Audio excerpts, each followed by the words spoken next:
You are tuned in to Nerd Overload, your weekly show for video games, movies, TV shows, comics, tech news, and more. Sponsored in part by IDE Computers. Now your hosts, Sam Dunham, Cody Pinnick, Samantha Cross, and Josh Harrison. Welcome to the Nerd Overload, the show about pop and geek culture that could be considered unconventional. I'm Josh Harrison. I'm Sam Dunham. I'm Samantha Cross. And I'm Cody Pinnick. All right, so first we're going to bring up, like we do every time, things we've been checking out this week. Cody? I have been checking out at Monster Hunter 4 Ultimate for the 3DS, and that's all I've been checking out. Constantly. All right. Anytime I'm not working this week, I've spent playing Monster Hunter. Right on. So that good, huh? Yeah, I like it a lot. But it's not for, I would say it's not for everybody, because it's super deep, kind of an action RPG thing about hunting monsters, obviously. It's the title of the game. I had no idea. Never would have guessed. But it's not as action-packed as you would think. There's a lot of preparation that goes into fighting monsters. You have to make sure you have all the items that you need, and there's a lot of gathering stuff to make sure you're ready to fight the monsters. Yeah. It's really involved, but I really like it. It scratches some itch I didn't know I had. Yeah, see, I had the demo for it, and I'll be honest, I couldn't get into it. so I get where you're saying it's not for everyone, but no, that's cool. That's cool. So how many monsters have you hunted? Several at this point. Nice. I've found I like my favorite weapon. It's the long sword, which is kind of very, very calculated where you want to hit at any given time because your attacks are a little slow. That one's got cool combos, but all the weapons are so different. It's like 13 different games. Wow, more or less. Wow. Like the one of the new ones is the insect glaive, and it actually has a move that lets you pole vault up to mount on top of the monsters, so you can stab them from on top. So kind of like a Shadow of the Colossus kind of thing. Yeah, a little bit, but I like it a lot. I'll probably write a review of it at some point. Yeah. I got to play it a little bit, but I only got to kill the herbivore. Oh yeah, the herbivore dinosaur I that felt just really, really bad. yeah, just kind of stands there while you hit it with a sword.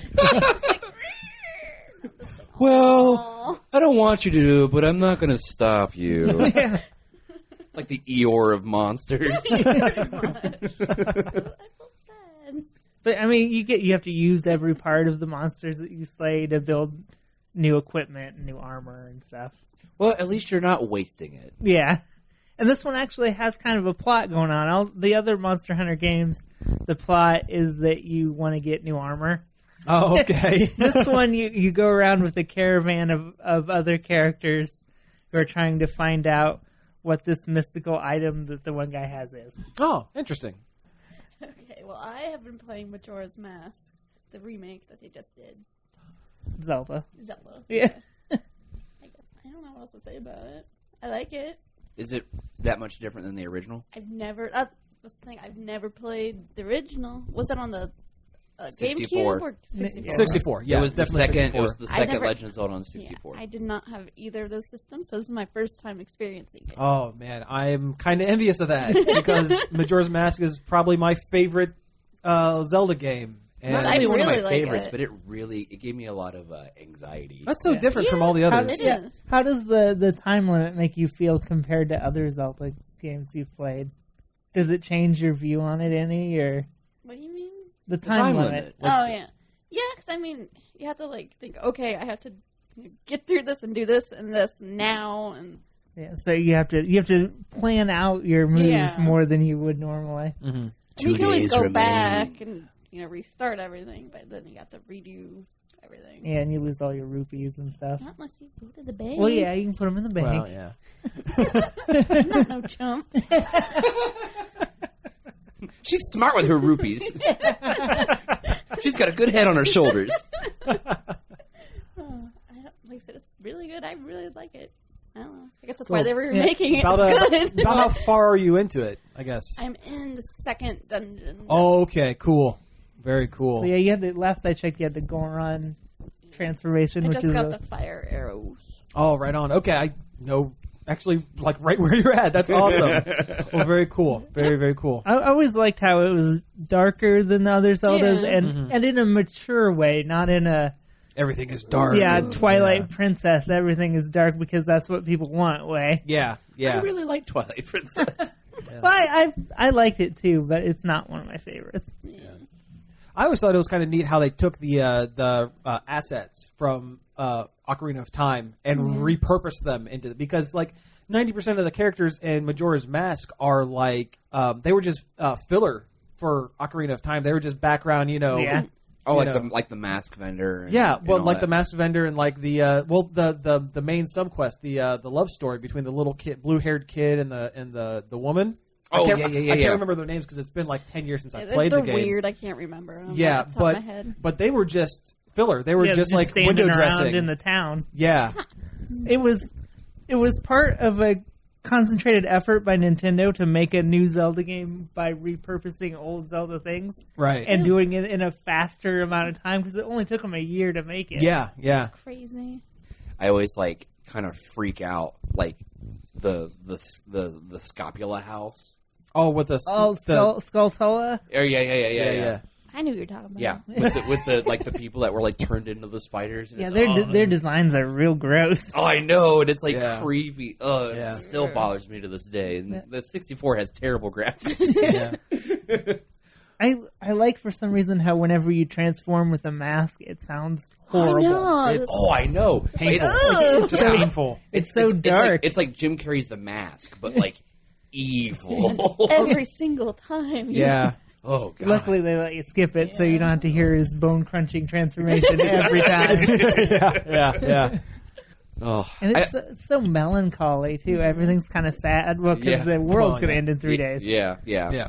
I've actually been thinking about going through and going back to the beginning and replaying all the Zeldas. Oh, man. Do it and write an article about it. Yeah, why not? It's like one of my my long-term projects right now. Right on. That's what I was doing with Final Fantasy, but I've been stuck on 3 for a long time. As far as what I've been checking out is, aside from the fact that I got the Star Wars Humble Bundle, and I got all of the games, and oh my God, there's so many. I've been kind of playing those, picking and like, oh yeah, I remember this, oh, nostalgia. But a lot of times on Steam, I always peruse the free-to-play games, and I always give them a shot if they're good or bad or not.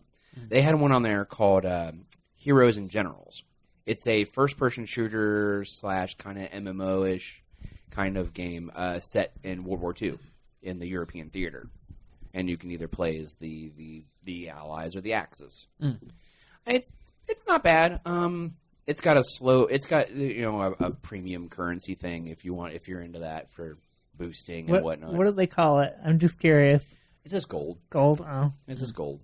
Nazi gold. Nazi gold. But the more you use a weapon, you get better in it, and you can unlock attachments you can buy for it to augment the weapon, range, damage, things like that. There are different classes, but you have to gain experience by playing the other classes. There's like a tree. And eventually the end of the tree is the general, and the general commands the whole army.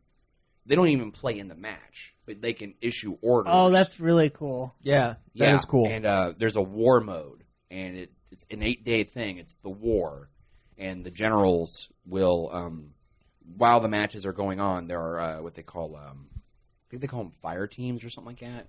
And they're like your squads and stuff, and you can issue orders to the squads. Like the squad you're an armored squad, so you go this way. You're an infantry squad, you go here to this point. I mean, it's really kind of in depth. Yeah. I mean, graphically, the game's kind of, and the sounds kind of like the guns don't sound really like real guns. But I've actually been having a lot of fun playing it. Now, that sounds cool. The general kind of gets to play an RTS while everybody else is playing an FPS. Yeah, kind of, pretty much. Yeah, and I mean, there's infantry, there's armor for tanks and stuff. You can unlock different tanks you can buy. Recon, which is sniper, pilots. There's a paratrooper, and I don't even know what that's all about. But so far, I just unlocked tank crewman, and that's really hard because pretty much as soon as you roll anywhere with a tank, there's a million freaking bazookas coming your way, right now. But I mean, it's not bad. I'm having fun. Progression's a little slow, and you can't even participate in the war until you hit like the 3rd rank.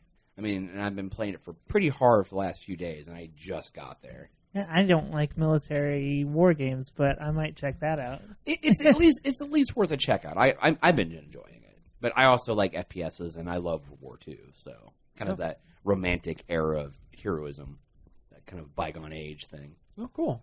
Right on. I don't really have a whole lot to check out. Surprise, surprise. Been working way too much. Seems like that's my catchphrase for the show. I've been working way too much to check things out. But, Hashtag adult life. Yeah, right. No kidding.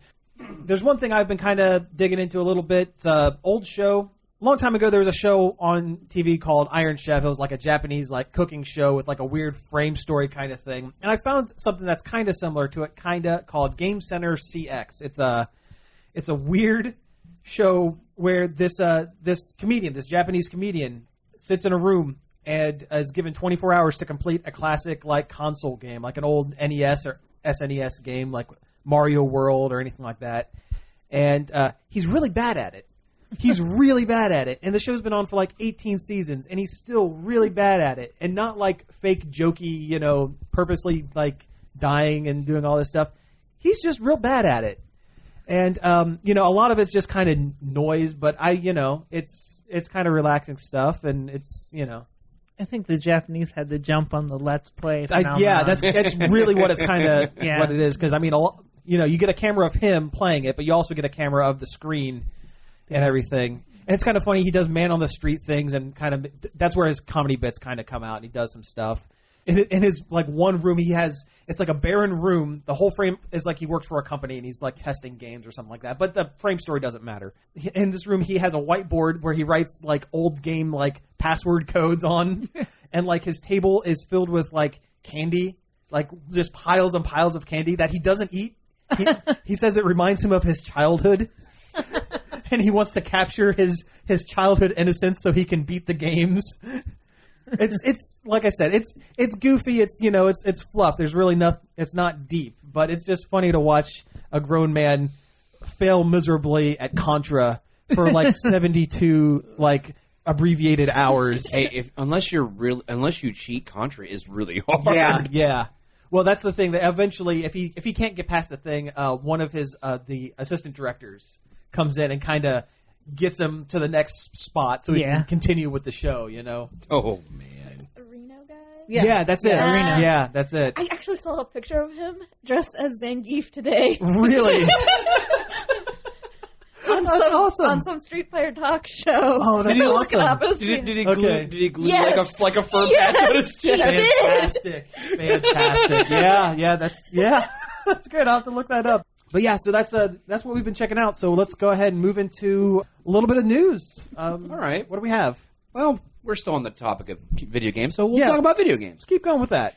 I guess there was a playthrough leak of The Order 1886, which is one of the only few system exclusives for the PlayStation 4. You know a little bit more about this than I do, Cody. So. A YouTuber leaked it a couple days early ahead of the review embargoes. Okay, what is it about? It's about an alternate reality future where the Knights of the Round Table somehow are immortal. And they fight werewolves. And it's kind of like a steampunk thing. I that sounds interesting. I didn't think they were the actual Knights. I thought it was more like code names. Oh, maybe they're not the actual Knights. I don't know. So it's like that cartoon, Arthur and the Knights of the Round, where they were like that high school football team that went back in time. I loved that cartoon. Those toys were awesome. I know, right? It was like right up there with like Ronin Warriors. Yeah, no kidding, but more American and bad. Yeah. They're really bad. But anyway, An entire playthrough of the entire game leaked early onto YouTube. Mm-hmm. It revealed that the game's only about 5 hours long. That's not a lot. And has a lot of QuickTime events. In it, so you're not really even playing. So it's just you press button. Well, I mean, you're always just pressing buttons, but like pressing buttons in a sequence of a cinematic event. Yeah. QuickTime event. And then everybody got real mad that it's so short. See? Well, for $60 or so $70, it is going to be $60. Yeah. Yeah. Oh yeah. It's one of those AAA titles. Yeah. That's the problem. That's the problem right there. Metal Gear, the new one, how long was It was that? like 2 hours. Yeah, but still, Which how one? much was that? Phantom Pains or No. Oh, what is that? Oh, Ground Zeroes. Oh, Yeah. there we go. Yeah, That's that's it. only like 2 hours long, but at least they charge $30 for it. Still That's though, a lot. That's not a lot $30 for 2 bucks. hours though. If you really want to keep playing it though, there you can find stuff to do in it. Yeah. Yeah, but it's Whereas the order seems like it's just a straight line through. That's See, I remember when it was coming out, and I really wanted to play it. I thought it looked really cool. Granted, I do have a weakness for the kind of the steampunk kind of thing. It was one of the games I was actually contemplating on if it was what next gen system I was gonna pick up between the Xbox One or the PlayStation 4. And, this was Sony's like first big like exclusive. Well, I mean they had that infamous game, but this was their big original thing. Aside from Uncharted. Yeah, but that's not out yet. Well, yeah, but I meant for this, yeah. And this leak really, really hurt him, I guess. well, I can believe it because, man, I don't play a whole lot of games, but if I paid $60 and would sit, because I mean, if I get into a game, I would be able to knock that game out in an evening without a problem. And if I dropped $60 on it, I would be pretty upset. I'd be pretty ticked What if off. it was the best 5 hours you'd ever spent with a controller in your Well, hand? then I would be appreciative of the time I spent, but ticked off that I spent $60 for it because $60 for 5 hours. That's more than $10 an hour. How much is the movie? Well, And how much entertainment do you get out of the movie? No, I think there is definitely a balance between length of a game and the value, but I think too much emphasis is put on in how long the game is. I think if you can craft a quality experience, you can kind of a good narrative.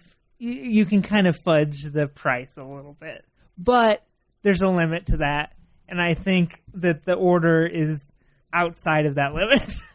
Things like Portal's only 2 hours long, and it was part of the orange box, which was probably one of the greatest values in video gaming history.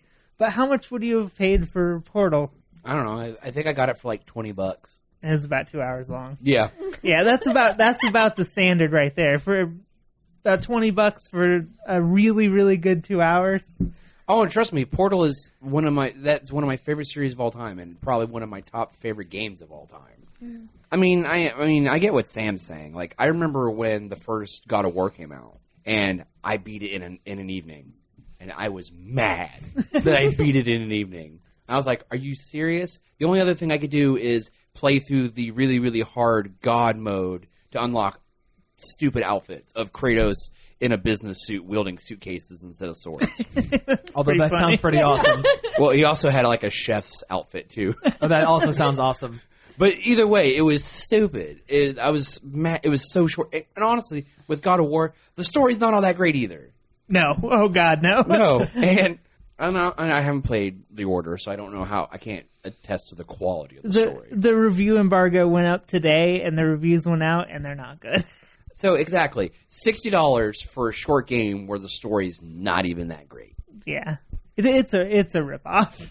But I think developers shouldn't be afraid to make a short game if that makes for a better experience. Oh, sure, yeah, but don't charge $60 for it. That's my point. Yeah. It's just like you said. There's a good trade off between how good the game is and the length and what it should cost. And this game just didn't hit it. Like, I love the stuff that Telltale does. Oh, sure, yeah. And their games are maybe at the shortest an hour and a half, and at the longest Depending. 2.5 to 3. Yeah, but how much do they charge for them? Like $5 an episode. Yeah. yeah. $20 for or $30 for a season, and you get 5 of them. Like, and the narrative is so good. Yeah. Mm-hmm. Oh man. Oh man, the Walking Dead game just knocks it out of the park. Walking Dead, Wolf Among Us. I Oh. mean, they're just great. I loved Wolf Among Us. That's my favorite one they've done, I think, was Wolf Among Us. I loved it. I loved it. Yeah. It made me really want to read the comics, which I read the first few. All right, so enough of making myself depressed with The Order, and I guess now I'm going to get an Xbox One.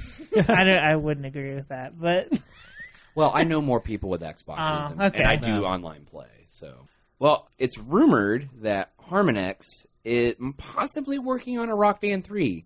So Rock Band may rise from the ashes. I cannot wait. Yeah. I'm just kind of hoping maybe it does like what the past rock bands did, where you could import your music over. I wouldn't count on it. Well, I doubt it because it'll be on a next gen. Yeah, and everything, it'd be but nice, but I don't think they'd be able to do it. I think it's too much of a logistical nightmare. I don't know. They did it before. Yeah, but that was on the same system, This is true. This is true. network. I know, but I don't know. There's so many songs out there. Yeah. But also, I don't know. They had Beatles Rock Band, and none of the other songs imported, and the Beatles one never imported into Rock Band 2 either. Yeah, that was a big licensing thing. Though. Yeah. This is true. This is true. I bought a lot of songs on Rock Band, but even then, I'd be so glad for it to come back that I would be okay with buying them again. I'll admit, I've been kind of on a Rock Band embargo. I had a friend. We went to, and I'd go hang out at his house all the time. Rock Band all night. All night. I got so burned out on Rock Band, I couldn't even look at it anymore. No, I'm serious. I'm still having a hard time with it. And like, Steph would be like, "Hey, you want to play Rock Band?" Like one of the few games we ever played together. And I'm like, I really don't feel like it. And it really makes her sad because she really enjoys Rock Band, but she's also a lot more musically inclined than I am. I just think it's crazy how, the whole plastic, instrument, peripheral games like Rock Band and Guitar Hero and stuff burned red hot for like, what was it, like 3 or 4 years? Yeah, and then disappeared. Like, there's been nothing. I think they had like a 3DS that you had to snap like a... Yeah. Like That thing is really uncomfortable. I've used it. It's awful. I've seen it out, but I haven't used it. But yeah, it looks like it's just unwieldy and just...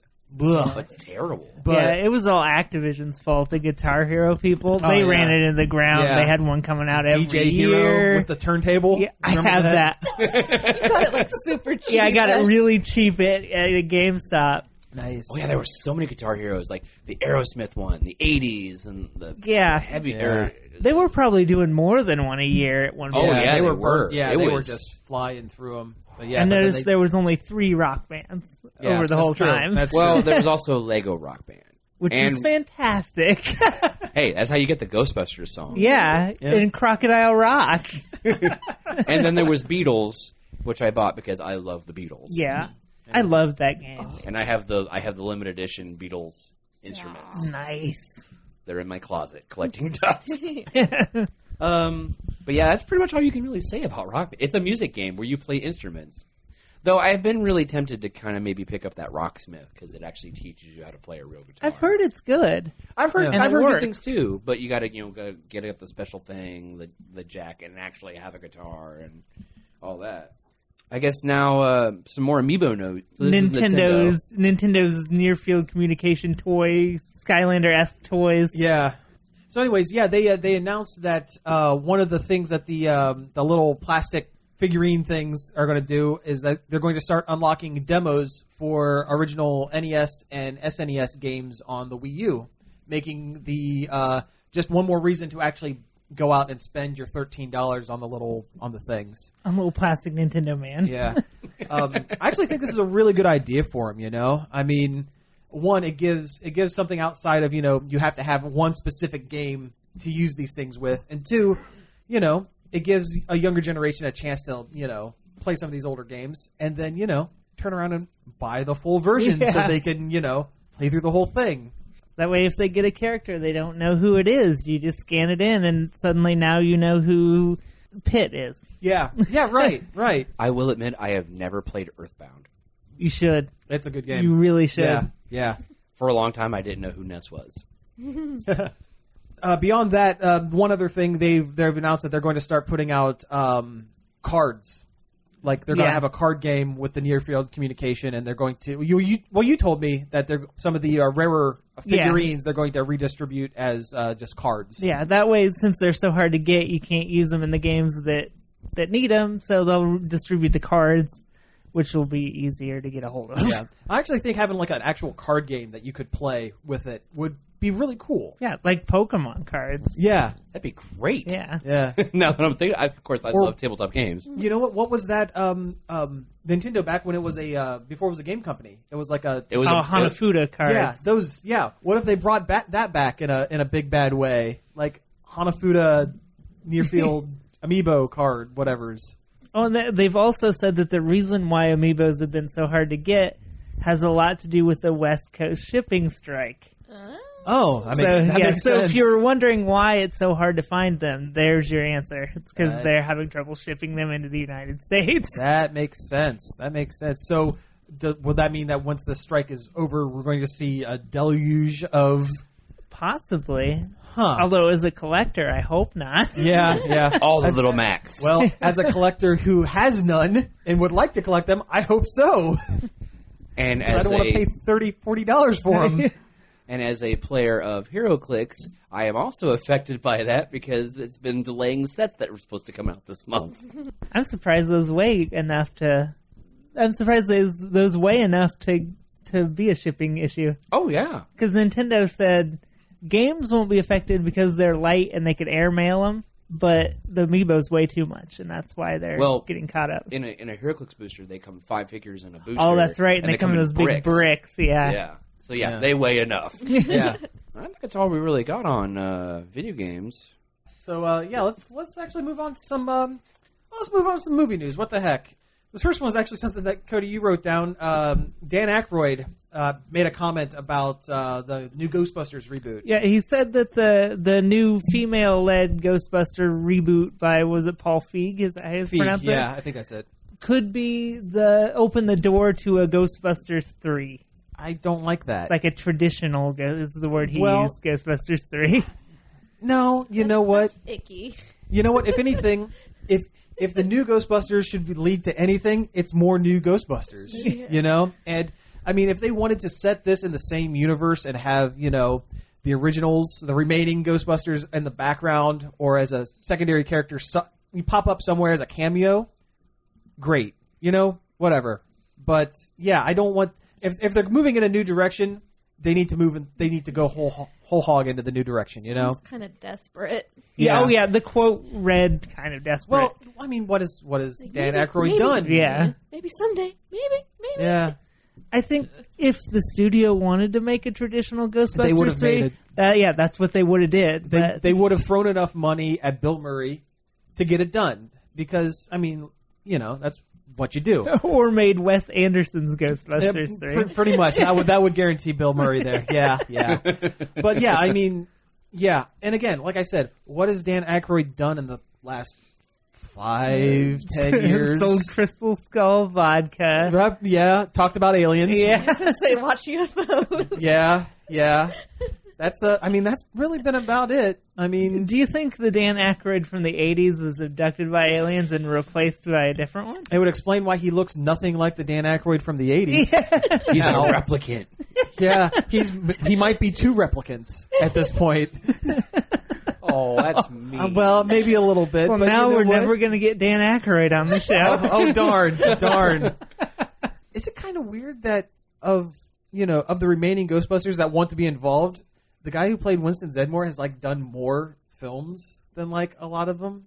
Because You're right, yeah. Yeah, because I mean, Bill Murray, he does a movie once every couple of years, and it's really just Wes Anderson films.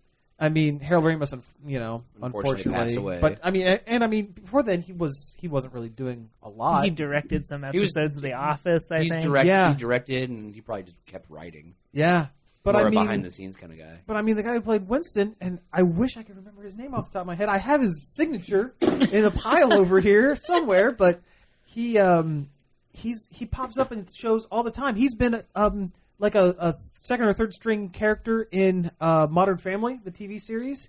Huh. He shows up in movies all the time. He's more of a working actor than the other Ghostbusters, and that's weird, I think, to me. I don't know. But yeah, don't do a traditional, and I'm using air quotes here. That right there is kind of the topper to the whole thing. Yeah. You know what? What's so non-traditional about this one? No, at this point, there's women are in it. What? Yeah. It's weird Just- to say. Again, it's a desperate guy who hasn't acted for a long time, who's been sitting on a script that may or may not be the scrollings of a madman. Hey, I'm digging us a hole, okay? But if they're going to move in the direction of this new reboot, I say just full force. Yeah. Do this. Do this. If this is You what gotta you want to commit. do, commit to it. Yeah. Yeah, they have to commit. They have to commit because that's the only way this is going to work. So, And I want it to work. FYI, Ernie Hudson. Ernie, Yes. Doggone it! I knew Ernie Hudson. Like I said, I've met Ernie Hudson. I have his autograph in a pile over there.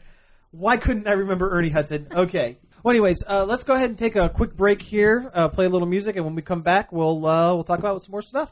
All right, thanks. This show has been made possible by the support of businesses like IDE Computers, PC sales, service, and more. Delaware Avenue, Marion. Hey, we're back. That was Daft Punk's Get Lucky, which is a fabulous song. Yeah, a really good song. Yeah. I mean, really no reason why we played it. Just really good song. Yeah, just a good one. Yeah. No reason this week. Yeah.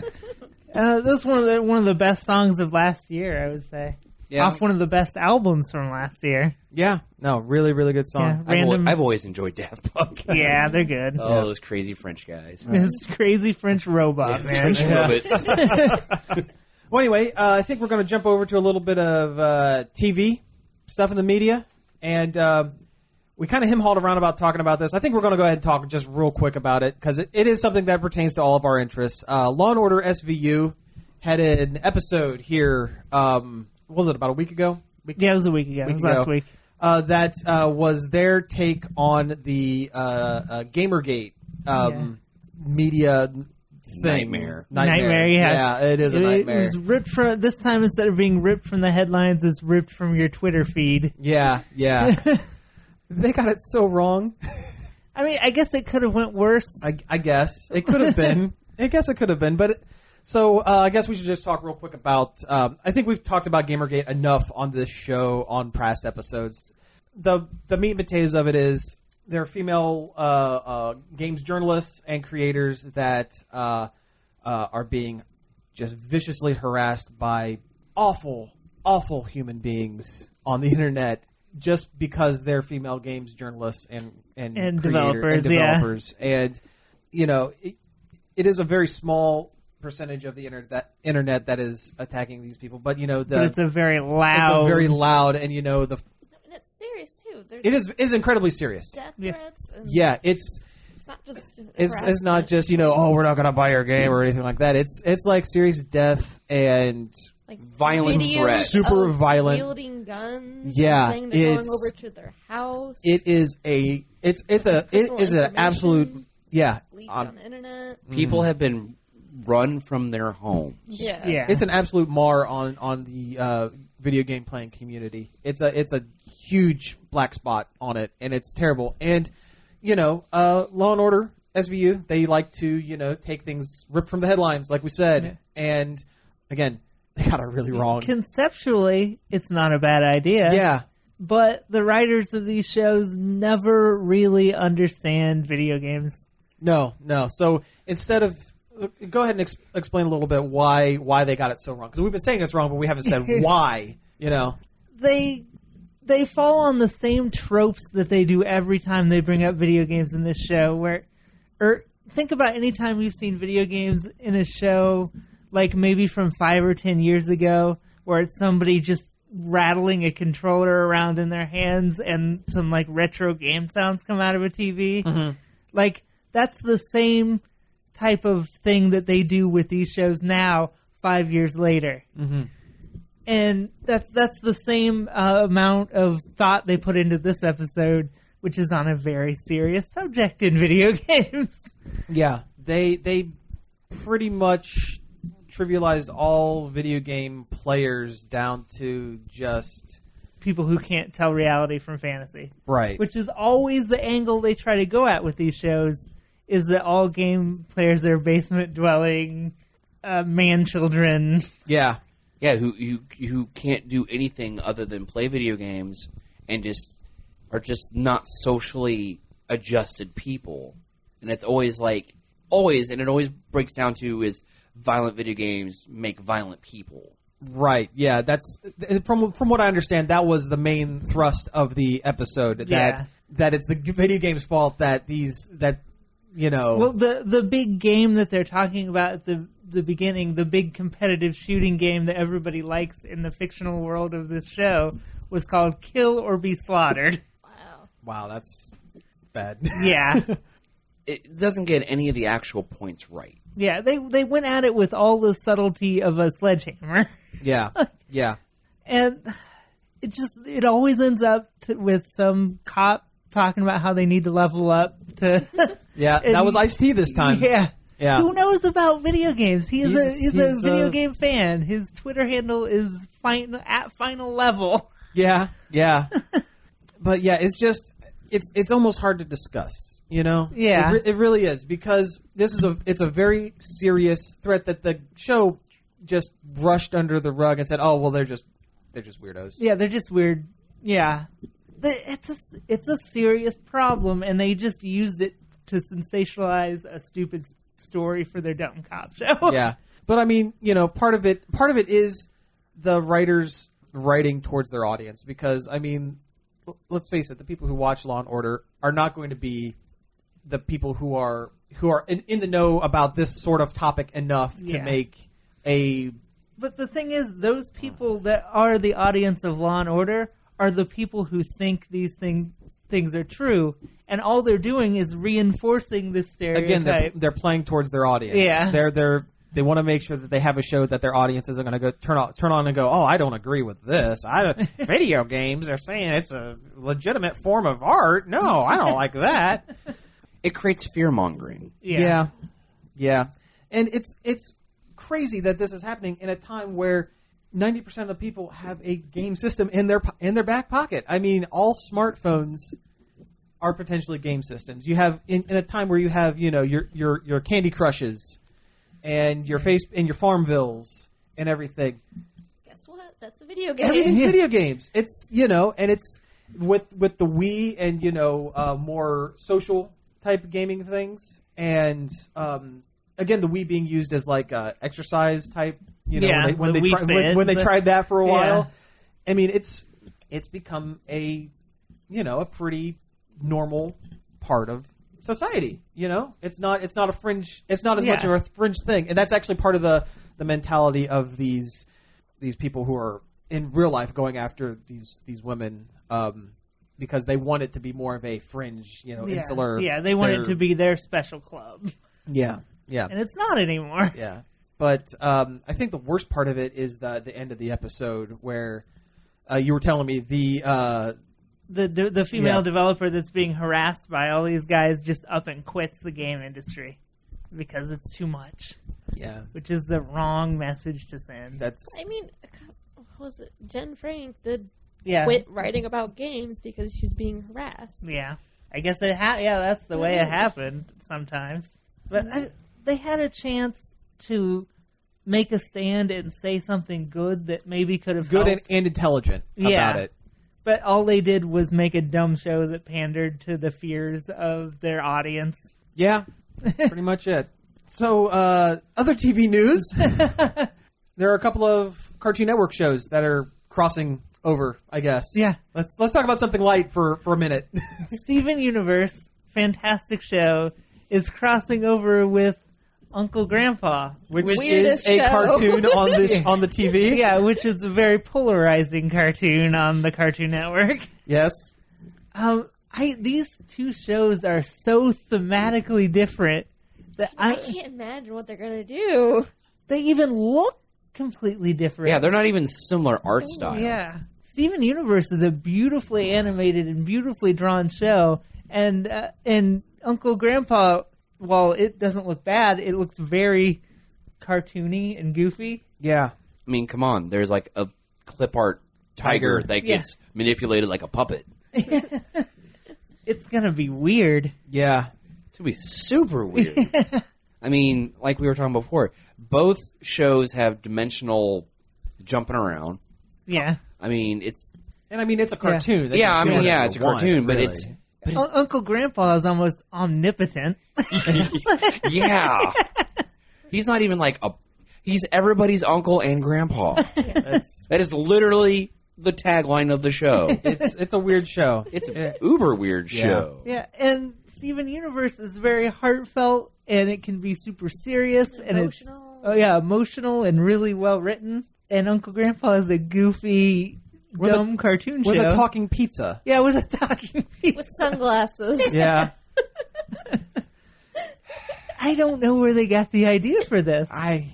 A talking pizza with sunglasses? I have no idea where they got the idea for that either. Too, but No, I know what you mean. I know what you mean. Some of the writers and stuff, they seem to be pretty excited about it. yeah, on Twitter, one of the heads of Steven Universe was super stoked about it, so maybe it'll be really They good. have like a crazy good idea. Yeah. Who knows? It might be like one of the greatest things in cartoons since ever. I don't know. I would have rather seen a Steven Universe crossover with Clarence, personally. Oh, I would have liked I've to- never I watched could- Clarence. I bet him and Steven would get along. Yeah, really well. Two little chubby happy boys. I would watch that crossover. Yeah. Other than that, in TV news, I want to talk about this a little bit. I watched the Saturday Night Live 40th anniversary. Oh, special. yeah. Let's talk about that. Awesome. Sunday night, they had the SNL 40th anniversary, and it was a 2.5 hour, almost 3 hour long special event celebrating 40 years of Saturday Night Live. I personally really, really enjoyed it. You had so many returning cast members coming back and reliving moments, musical guests. The entire audience of the studio was either past cast members or celebrities. I mean, it was a very star-studded event. Mm-hmm. Sure, as it should be. And, yeah, because it's kind of weird. Like, I was thinking about it when I was watching. I was like, how much of a cultural icon Saturday Night Live has become. When it used to be pretty much, it was, the weird little sketch comedy / improv show on TV that was, kind of made risque jokes. Sure, and it didn't even start as that. Yeah. The first couple episodes of it was really just... George Carlin was the guest. Yeah. He just stood up, did stand-up comedy. They had like maybe one skit and then music guest. There was really not a lot to it. I mean, yeah. I mean, it's just amazing. And how many big-time, actors that are powerhouses now or comedians that are household names now got their start on Saturday Night Live. Oh, sure. Oh, yeah. Yeah. And I mean, just some of the best parts were like audition tapes from like past cast members that did make the cut and people who didn't make the cut that are huge names now, like Zach Galifianakis and Stephen Colbert. It was so good. I really enjoyed it. And I mean, you had legendary musicians on there, like And also Kanye West. I wasn't gonna give him any kind of clout. I'm gonna stop you right there. Oh, Stop right there. He's the best musical guest on the show. No, he's not. No. absolutely not. no, his special his song was terrible. Yeah. Anyways, But like Paul McCartney and I mean, there's just so many. Paul McCartney's like the big one for me. I'm sure. also a big Beatles fan. He's just legendary on his own. I mean, Steve Martin was there, Chevy Chase was there, Dan Aykroyd, and they redid they did some callbacks to some sketches like Mike Myers and Dana Carvey did a Wayne's World sketch.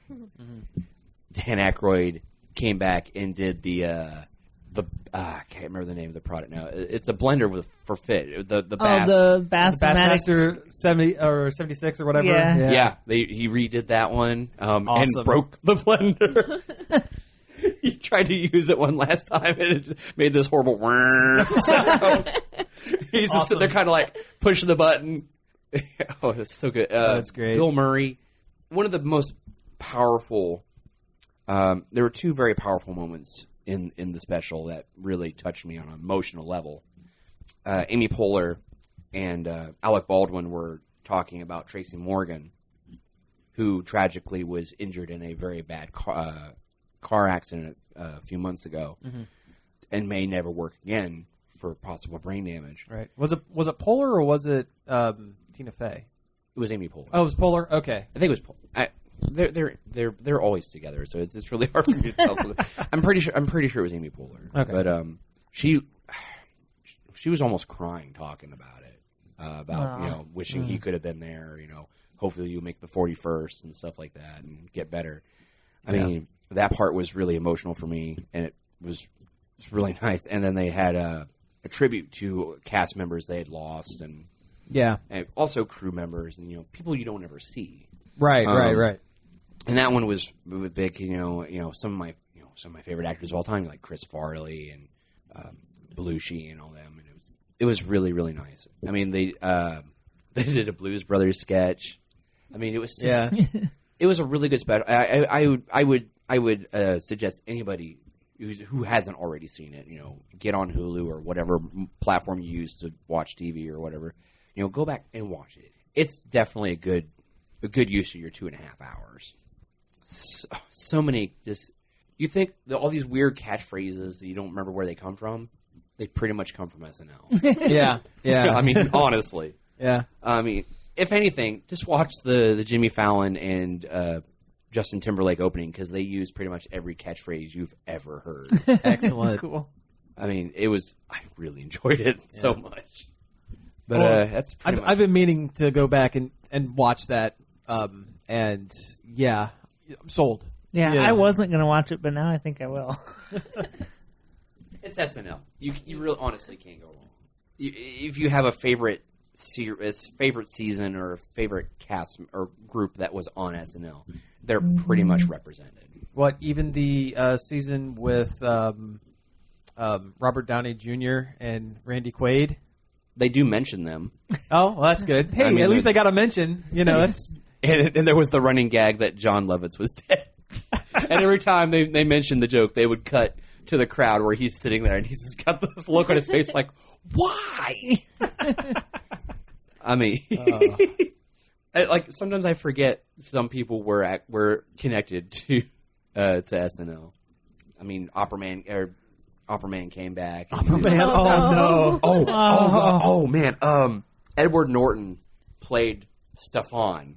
Whoa! You're kidding me. No, it was great. He's sitting there trying to do it, and he covered his face. And then the real Stefan came on. He goes, no, you don't cover your face. You create a teepee for your secrets. I literally was rolling on the couch. I was laughing so hard.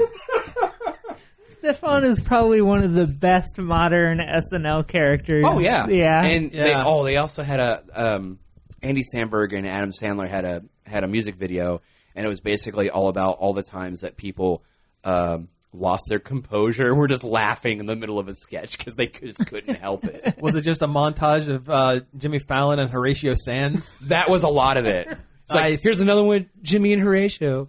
And another with Jimmy and Horatio. It's just like a big long string of them. Oh, that's awesome. Did they do the little Christmas song?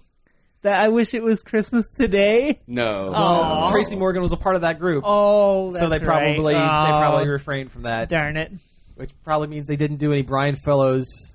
There was a clip. There was a Brian Fellows clip. Fellows. Okay. It had like a parrot, and he's like, I taught my parrot a trick. He goes, I'm Brian Fellows. That bird's a liar. The sketches are so good. I do like the one thing they did one of my least favorite sketches, and that was the Californians. No, not a clue. I don't remember that one. That's the one where that's the particular sketch where Betty White made out with Bradley Cooper. Okay, I do know that. Yeah. Okay, I heard that happen. I hate that sketch. I really do. People talking with really bad surfer accents and talking about all these stupid highways near LA and stuff. Okay. It's just and the sketch is super long. Of course it is. Well, sure. And there's a really funny one with Louis C.K. and he was introducing all the pre-recorded digital clips and stuff like that. He goes, honestly, the sketches are stupid. The best part of the show was the pre-recorded stuff. I don't even know why they didn't do the sketches. It's like, SNL's been on for 40 years. They've had 17 sketches. Yeah. But it was just really just watch it. That's all I can really say. Just watch it and just soak in all the nostalgia. But that's pretty much all I've really got very on cool. that one. Very cool. Well, we gotta just maybe one or two more things here real quick, and before we get out of here, because we're getting close on time, guys. Let's do a quick comics thing.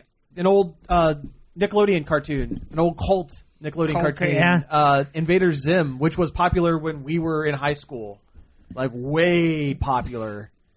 And I guess technically is still popular because you can buy the merchandise at Hot Topics. Still to this day. Although I guarantee 90% of the people who buy it now do not know what it is. Probably not. Anyway, it's getting a new comic. Maybe. Maybe. It's rumored.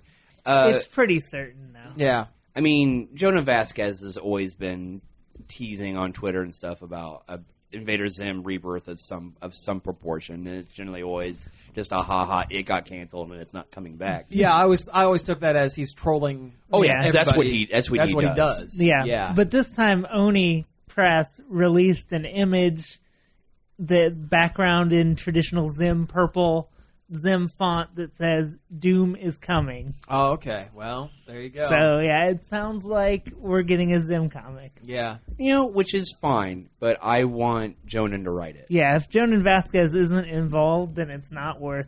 Yeah. It. I mean, it's one. Okay, Invader Zim was one of those cartoons that honestly should not have been on Nickelodeon. And it was really because it was really too much for Nickelodeon. I loved it, but also I love Jonan Vasquez's work. Yeah.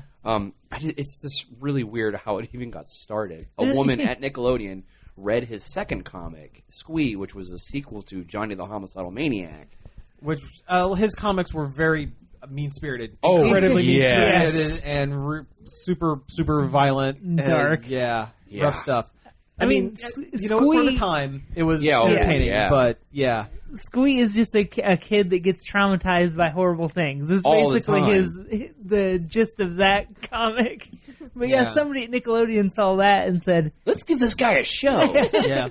It's safe to say that the show was way ahead of its time. Oh, yeah. Because, yeah. you know what? If the show came out now and was on Cartoon Network, it would fit right in with the stuff they're Like putting out Venture now. Brothers Yeah. and stuff It would. like that. Well, not even that, but I mean, like... Adventure Time. Think of Adventure, how weird Adventure Time gets. Think about a regular show, which is, I mean, they're animals, but they're basically People. They're basically just a couple of burnouts, just wandering around having wacky adventures. I mean, and that's on primetime kids television. This is true, and so was Invader Zim. It's In its heyday on Nickelodeon. for the 2.5 seasons, 3 seasons, 2.5 seasons, No, three. Three. Three. There are three seasons that it was on. But I think the third season might have been a little Truncated. shorter. Yeah.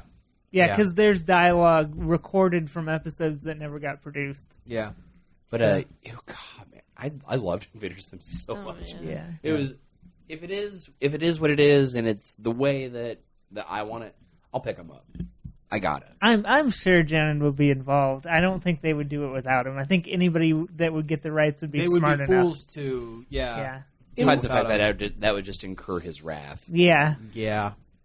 It would be awesome if he was going to draw it, but I wouldn't bet on that. Because No. he's working on a pitch for Disney right now. I think it's a show called A Very Important House.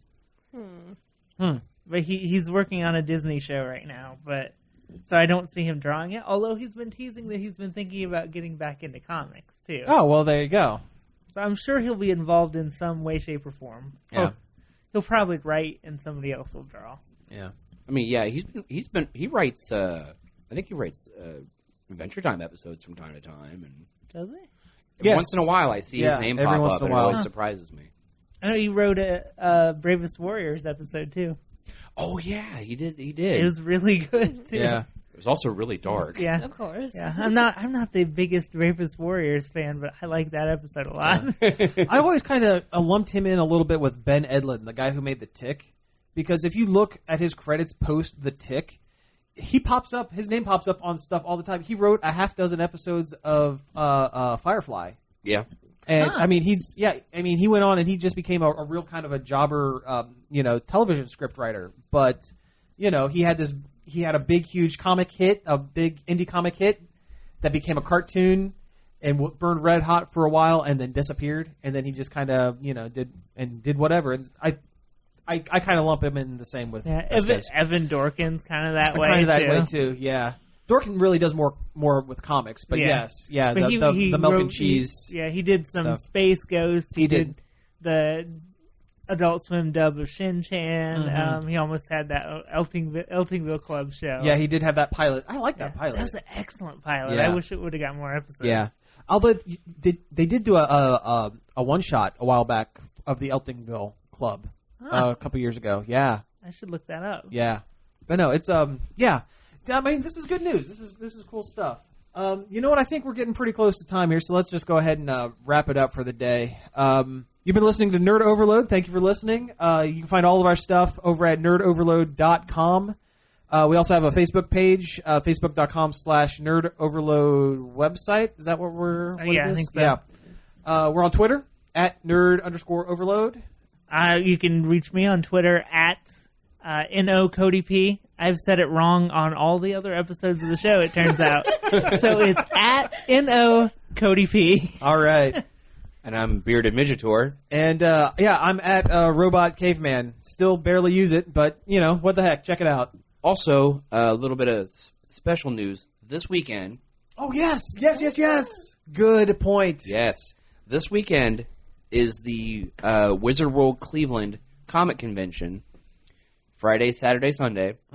By the time you hear this special, it may have already passed or you may not have time. But we will be posting pictures from the convention on our website. Yes. And they do come to Columbus, and I believe they're coming to Columbus this September. End of September, yeah. Which is, it's my birthday weekend, actually. Yeah, you know what? Same here, actually, I believe. Yeah. That's right, yeah. But, They're birthday twins. But yeah, if you're, if you end up that way, stop by, say hi. What the heck? And there's going to be so many good guests there. Oh man, yeah. I mean, if you're a Doctor Who fan, Karen Gillian's going to be there. Shatner is scheduled, in theory, scheduled to be there. Wizard World staples Lou Ferrigno and Jason David Frank will be in attendance. Yep.